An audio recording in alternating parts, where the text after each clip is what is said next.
તો નિસ્વાર્થ સેવા, નિસ્વાર્થ રૂપે મદદરૂપ થવું, અને છેવટે એટલું જો ન થઈ શકે તો પીપા પાપ ન કીજીએ તો પુણ્ય કિયા 100 બાર. કોકને મદદરૂપ ના થઈ શકાય તો વાંધો નહીં, પણ કોકને નડતા તો નહીં જ. નડવાનું બંધ કરી દઈએ ને કોકને, તોય મોટી સેવા જ છે સમાજની. નિસ્વાર્થ ભાવે કંઈ સેવા કરવાનો પ્રયત્ન કરવો. કોઈ નાની સંસ્થા હોય, સમાજ સેવા સંસ્થા હોય, અધ્યાત્મ સંસ્થા હોય, શૈક્ષણિક સંસ્થા હોય, તબીબી સંસ્થા હોય, જ્યાં પણ આપણને ગમે, જેટલું પણ ગમે, અઠવાડિયે 1 કલાક, મહિનામાં 1 કલાક, પણ કંઈક નાની મોટી સેવામાં આપણે જોડાવું.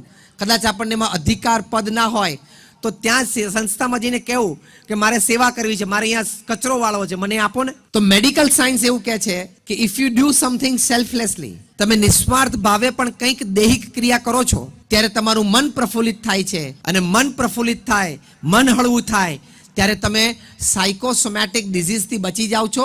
90% તમારા શરીરના રોગો છે સાયકોસોમેટિક, એટલે કે તમારું મન અસ્વસ્થ છે.